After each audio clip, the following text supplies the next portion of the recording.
second part of the introduction. Okay. In the first explanation, I'm not saying that mindfulness is bad. Okay, I'm not saying mindfulness is very, very good. Okay, but don't do like this. Okay, oh, meditation not important. Mindfulness is very important. Don't think it is okay. This is mistake. Mindfulness itself is a very good thing. But then meditation, if you do meditation, when you do meditation, mindfulness is really needed there, okay? Needed there. Just only mindfulness, picking up this and then, this is not very, very healthy. So take this into the meditation. And it is very good, okay? I'm not saying that mindfulness is bad, okay? I'm not saying this. We study, when we study Paramita, we studied about mindfulness. I think there are 4 different types of mindfulness, okay? 4 different types of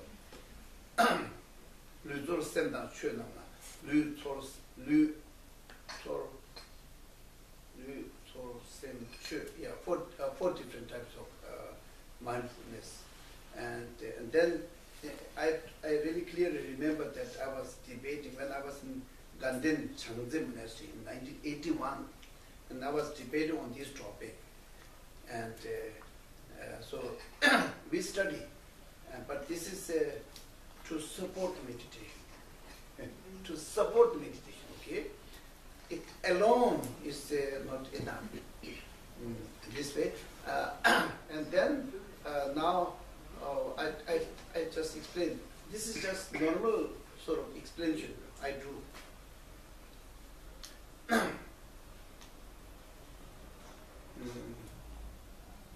You know, Buddha was a prince.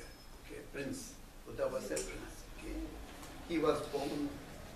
He was born as a prince, and because he has for this life at that time. Okay, almost he has everything. Okay, he had a very, very luxurious life, and he had a very nice wife and a baby, and he was surrounded by many, many servants or the securities or whatever. Okay, whatever he needs. Okay, they will arrange everything.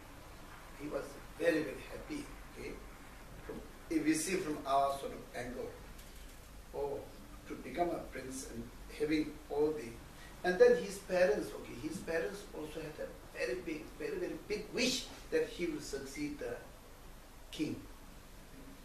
Okay, very strong wish. Okay, they really don't want to miss him, and really wanted to make him to succeed his king. Okay, and he will rule the kingdom. That was the strongest wish from the parents. And all the ministers, okay, they are totally focused that he will be the successor of our great king. And but then there was some sign, or some people they predicted that he might be totally renounced and he will not take care of the kingdom. Because of this, they were very afraid. So they didn't expose him in a, it didn't expose him to the difficult situations, you see. Just kept him protected, having all the nice things. And then one day he thought, okay, now maybe I might have to succeed the kingdom or king. So I need to know more about my kingdom. What is really going on outside of the palace? Palace is very good, but what is going on outside of the palace? He was thinking. And one day he went with one of his friends, servant. He went, okay, and then he saw 4 different scenes, you see. One was a sick person, old person, and death, and then renounced like man. As soon as he saw sick person, and he asked, okay, and what is this? This person who is sick. And then he asked many questions, you see. At the end, he found that this is a really serious issue. Of course, there was a medicine, there was a doctor, but still, okay, as many doctor, experts, still you get sick and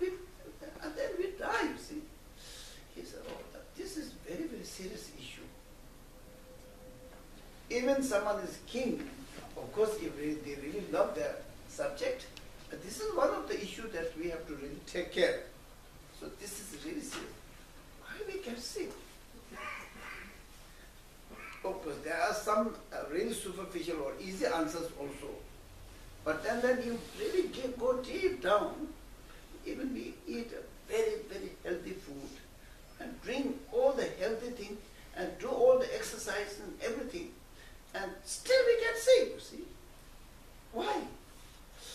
Wow, this is a very serious issue. I have to search some solution, okay, some answer to this. Why we get sick? And then again death, and then old age. And death is unavoidable for everybody. And old age, okay, some people who die very young, that is another case, but old age is so difficult, so difficult. And this year I really closely experienced with my mother, really closely watched. I took care of her, but I closely watched, okay. And then how we perceive and how she is really existing. There's a big difference I saw. She's now 94 years old, okay? She's 94 years old. When I was in Israel, she broke her hip, fractured, and she had a lot of pain. So I went back, and then I saw her on 12th of June. She has a lot of pain, a lot of pain.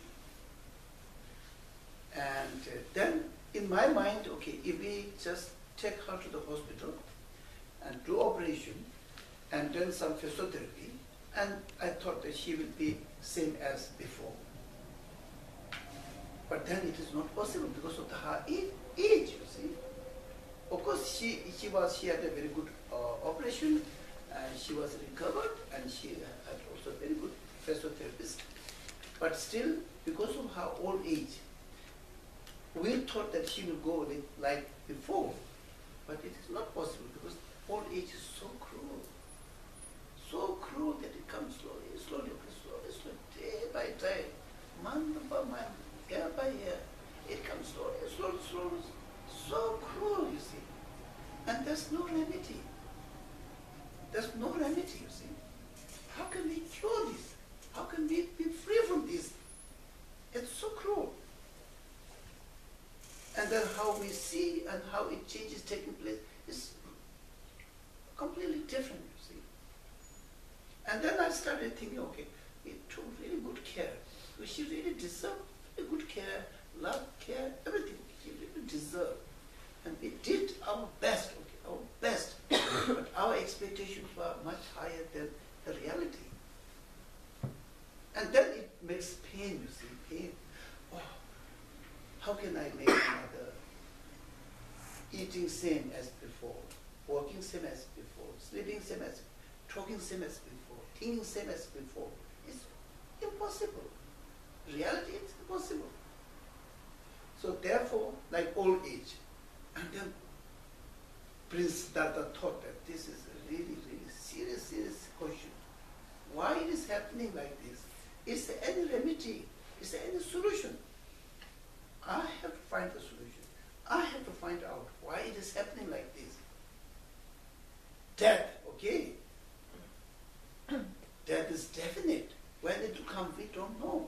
Death is really definite. Everyone knows us, okay? But when it will come, we don't know. How it will come? We have no sort of clue. Some people are really sick today, very, very sick, and they're almost like dying.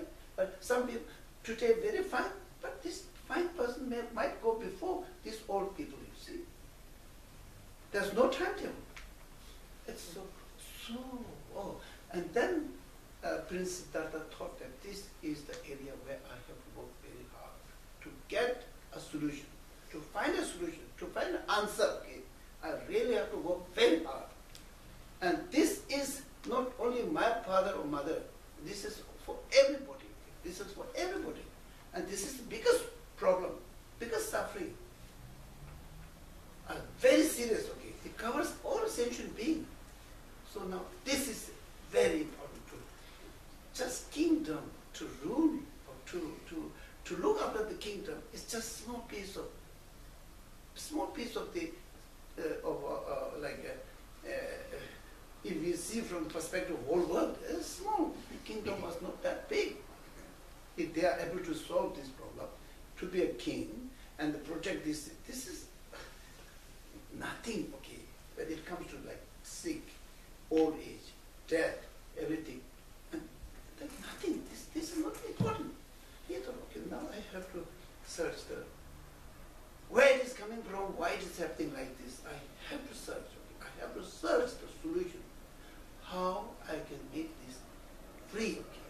Free from all sensual being, free from there. For that, I really have to go there. And from there, he decided, okay, to renounce from the kingdom, renounce from this luxurious palace, and then escaped, and then did the meditation to find answer to these big problems: old age, disease, death, all these things. Okay, so that is the. If you think, okay, we normally don't think. Okay, we think that there are so many things. Okay, a house is very important, and then enough money is very important. Nice clothes is very important. Take shower every day is very important.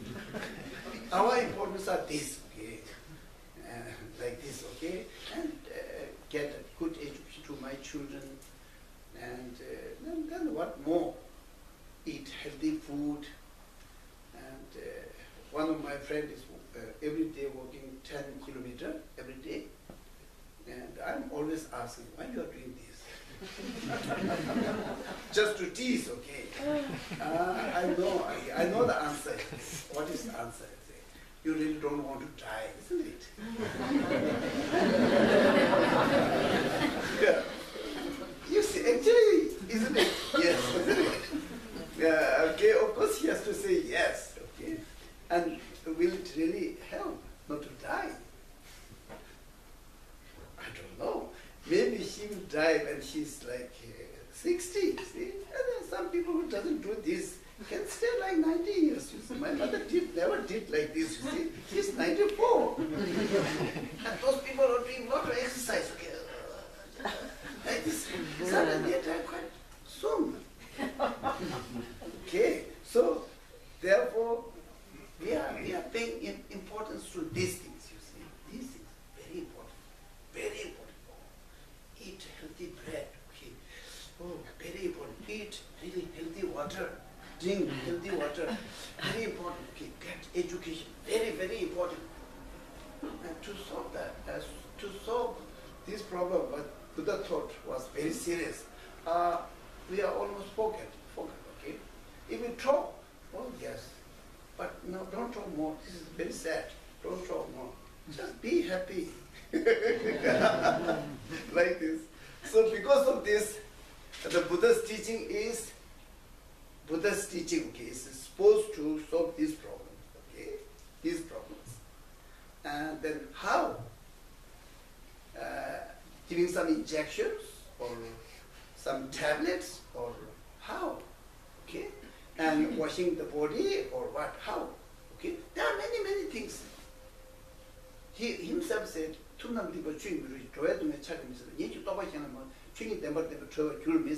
himself said, Tuk is Buddha. Buddha cannot wash the sin of other sentient beings. He cannot wash. Their problem, our problem, sentient beings' problem, he cannot pick up the problem and throw in a garbage bin.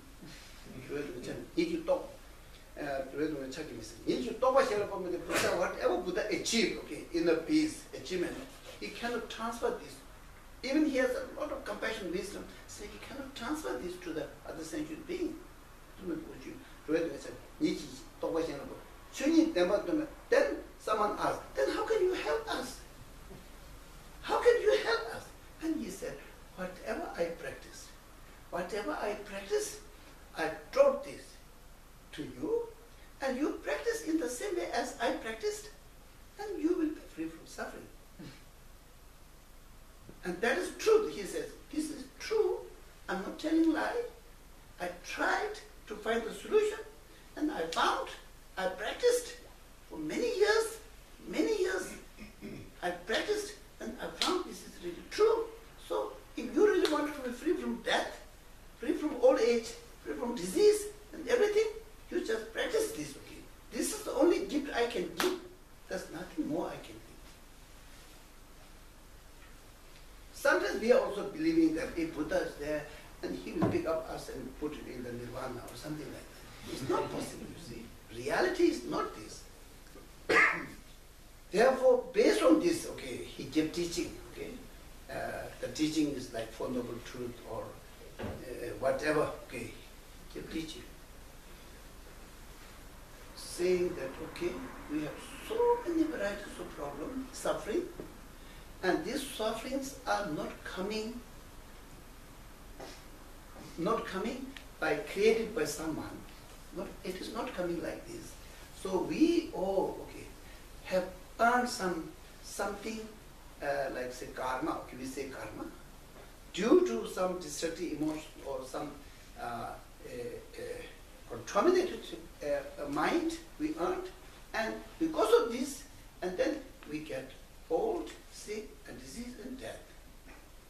Therefore, if you really wanted to be free from this problem, and then first important thing is you have to remove the destructive emotion.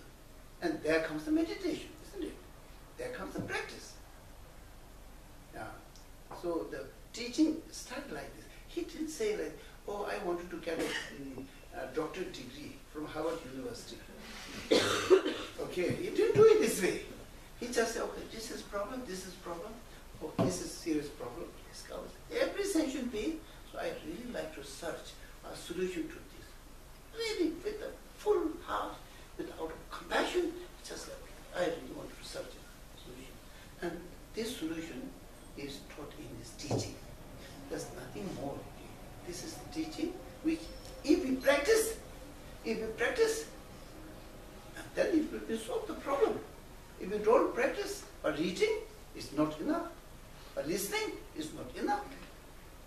Milarepa, as he said,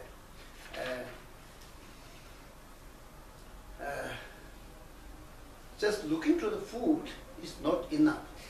You have to eat the food.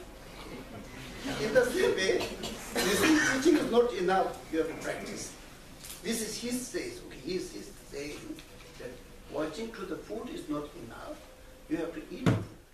In the same way, listening teaching is not enough. You have to practice it. Therefore, Buddha taught us this profound teaching. Of course, we feel that just really say thank you to Buddha. From the bottom of our heart, say thank you. But then, just by saying thank you, Buddha will not be happy. If we practice, even if we don't say thank you, Buddha will be very happy. But because his aim is not expecting any thank you or reward or praise. His aim was that someone who's ever practiced will be free from suffering. Then only he will be happy. For that we have to practice. A little bit different introduction. But we have to think in this way. Okay? We have to really think. Otherwise, sometimes if you don't think deeply, that the need of teaching, need of Buddha's teaching will not go so deep. If we think all the problems, sufferings, destructive emotions, all these, if we think really carefully, try to recognize this, try to experience this, and then you will feel that Buddha's teaching is really needed. Yeah, really needed, you see, really needed. Therefore, I'm telling this story type of introduction. Now we have about half an hour. Maybe some questions, okay? If you ask me to speak, I can speak, because I'm still breathing. No problem. But I think maybe we have some questions. I like questions. And this time, yes, I encountered quite a lot of questions. yesterday was a very interesting question and quite philosophical question, but very interesting question. But it was one-to-one, see, it was one-to-one. Yeah. So please, an invited question.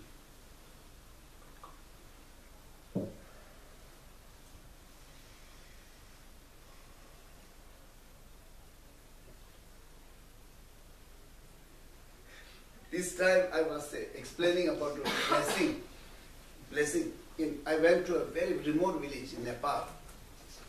They are like half Tibetan, half Nepali. Originally they were from Tibet, okay? Just crossed the border and then settled there. And then some Nepali came and then they had a close marriage. And then most of them speak fairly good Tibetan. And they're Buddhist, okay? And then these remote villages, they can't invite, or many of the teachers, they don't go there. And since last year, they asked me to come there, and so this year I visited. I planned 2 days, full 2 days teaching, traveling 1 day, and coming back also 1 day. So it was 4 days program. And during that time, they were coming to me, okay? They were coming to me, and prostration, and then they were seeking blessing from my hand, okay?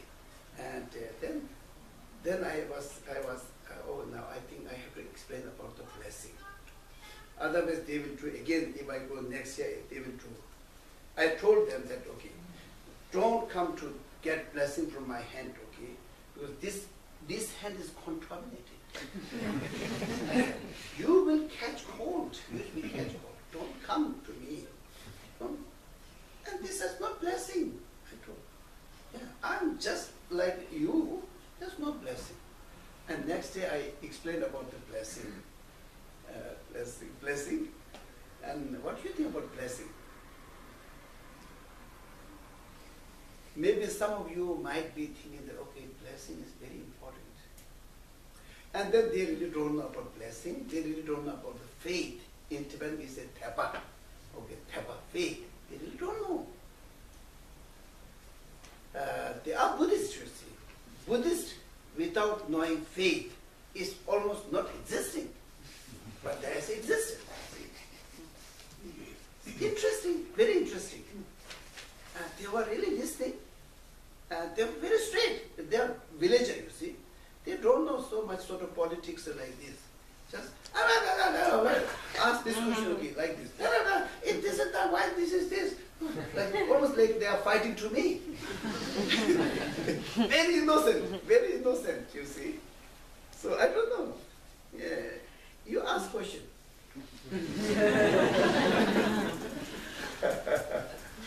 Somebody asked me if about the weekend, yeah. and I told I don't really know how.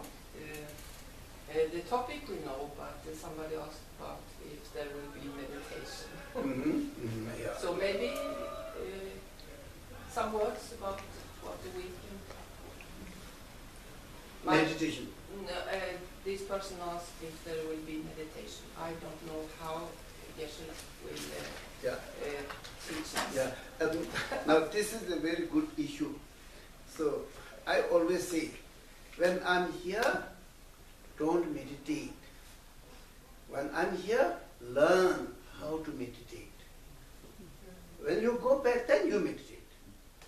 When I'm here, we spend time like this, 1 hour, 2 hours. When you go back, then what? When I'm here to teach how to meditate. I'm here to explain what is meditation, how to meditate, what to meditate, when to meditate. I'm here, okay. This is why I'm here. And if we sit together, meditate, that you can do at home. Yeah. Therefore, of course we can do meditation, okay? We can do collective meditation about 10 minutes or 15 minutes.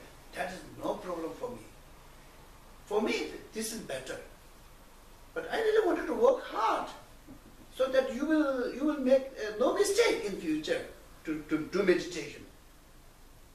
When I'm here, or any spiritual teacher comes here, you have to learn what is meditation, how to meditate, when to meditate, how the sitting position, what is the focus, object, and what are those 9 steps. All this you have to ask, then you will really know how to meditate. Then you just do in your home, at your home. And then just spending here for 10, 15 minutes, 1 hour, that is only once in a year. And then nothing, this is nothing, peanut. You have to do it every day, at least 1 hour. If possible, 2 hours, 3 hours, but at least 1 hour, you have to do it. In the morning, don't run out of the bed. Just as soon as you wake up, just sit in the bed and then meditate. Don't do preparing so many things. And first I have to take a cup of coffee, and then I have to brush my teeth, and then I have to go to the toilet, and then I have to take shower, and then all these kills a lot of time. Really, life is running, life is shortening every moment. Just if you finish 1 hour means life is shortened by 1 hour. Your existence has to have some meaning, you see. So meditate. When we are here, if possible, okay, you just ask question. What is meditation? How we can do meditation? I want you to develop compassion. How we can develop this? I want you to try to understand impermanence. How can I do this? And then meditation on impermanence. How can we do this? Just like this, okay, ask. And then you will know what to meditate, how to meditate, when to meditate, what to meditate. If you have these answers, then it's your duty. Yes? Question is, does having visions and goals create a lot of suffering? I mean, thinking that you dream about your mother to be healthy, or that you yourself should be good in something, or your company, or people fighting you desire something. And if you don't achieve it, then you feel pain or suffering. And if you cannot influence it. Yeah. So, is it then more important to see reality, or I mean, is it creating sufferings, this goals and visions? It depends upon the goals and wishes, you see. If the goals and wishes are very pure and clear and very, very important, meaningful, there will not cause any problem. If the goals and wishes are very bad, then it will cause problem. Yeah. If I say, now, at any cost, at least I can kill at least 10 Chinese leaders. Okay? This is my goal, my vision, and I have to do all this preparation. And this will bring back no happiness, you see. Yeah. But if I say, okay, my aim is not very high. My aim or vision is not high. One thing is that I really wanted to be useful human being. Whoever need my help, I really want to be useful human being. Okay? And then second thing is, for that, I really like to be a good human being. Okay? And that's all. My vision is this. There's nothing more. And then if you ask, okay, how you will be a good human being, then it's a little bit complicated. Yeah. So, and this is okay, isn't it? Yeah, I'm thinking about the drug addicts you said, for example. If you feel that you cannot help them and influence it, and you see reality, this is difficult, and it creates suffering in you. Is it bringing in you, for example, if you were wanting to help the people who were drug addicts, and you're not able to support, to help them? I'm able to support. You're trying to help, but you're not able to, that they become... I might not succeed. Yes. Or there's a conflict. And this is not conflict. This is not conflict, you see. Okay. This is not conflict. I'm very clear, you see. I'm very clear that I will do my best, okay? No. I might succeed 50%. I might succeed 60%. 90%. If possible, okay, I will expect 100%. But I will do my best. If I succeed, Yesterday, Krishna and we were talking, we were having some discussions. Some of our monks left monastery, okay, and then we were having discussion. I said, yes, of course, if they stay, all stays in the monastery, that will be very good. But then, by admitting about 30, 40 monks, young monks, and they get, at least they get education in my monastery, okay? They get English, mathematics, Tibetan language, Buddhist philosophy, and drawings, like this, so they get education. That is one thing. If they live, at least they have something in their hand. And then, when it comes to reviving Buddhist tradition, yeah, by admitting 40, at the last, okay, if we are able to produce a really, really profound, 3 good teachers, 3 good teachers, for me it's enough. These 3 teachers will do many good things, you see.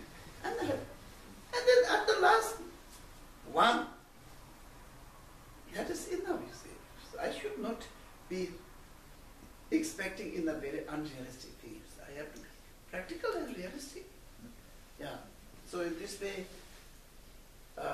analytical meditation helps a lot. Yeah, it helps the reality, you see the situation. And so I think there's no contradiction. Yeah, yeah. Thank you. Yes. First, I want to thank you so much. You're helping me, and I think a lot of us very much. Yeah. Thank you. I want to ask often. I think, oh, I understand little. I understand. It's so important. I want to spend more time to the teachings and the lessons, and hear more, and maybe even go. Oh, I will go retreat, maybe 3 years, just dedicating maybe life, lots of years, teachings. But then I think of the family or people around who don't understand, why is he going away? And I think, maybe I'm creating a lot of suffering to my family who doesn't understand. And what is he doing? Is he going crazy? So I think, maybe what can I do? I don't want to create suffering, but I understand it's so important.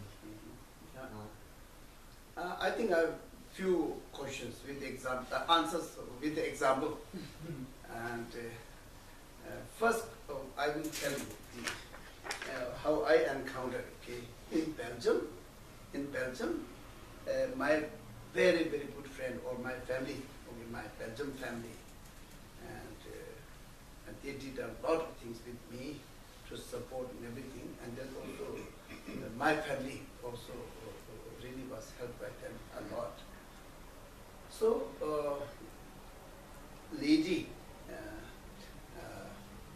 this lady organized a meeting with a group of typical religious fanatic.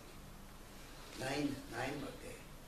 All were ladies, okay? All were ladies, young ladies, and they were there. And then we had a meeting. Meeting is like this, only just question answer. I'm not allowed to give any teaching. Not. Even I'm not allowed to introduce myself. Just I have to be there and I can ask questions, and they are really invited. They are gathered to ask questions. And then questions has to be there in that sort of. And I'm not allowed to name the group. Okay? I'm not allowed to name the group. So everything has to be like confidential. And it was closed door. And that now question coming. Okay, question was, they said, okay, they said, they put in this way. They consider Buddha was a very bad man. Buddha was very bad man, shameless man. Why? Because he left his wife and his child, run away, left them like garbage, okay?